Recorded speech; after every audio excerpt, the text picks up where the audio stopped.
Thank you. Actually, it was a consultation. Consultation between the members of the Senate, namin sa Blue Ribbon, at saka si Secretary of Justice, Crispin Boying na muna. Apo. Consultation on the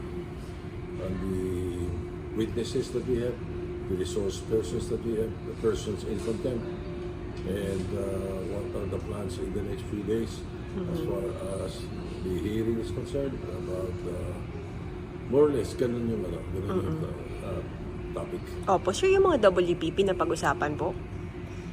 Yes, somehow. Meron kami may mga nababanggit Secretary Remulla na possible na i-consider, meron din possible na hindi pwede i-consider. Opo.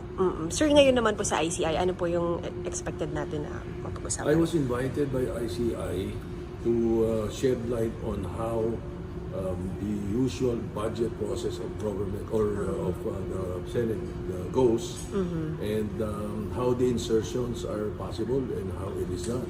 Opo. Whether it's insertions or individual or institutional amendments.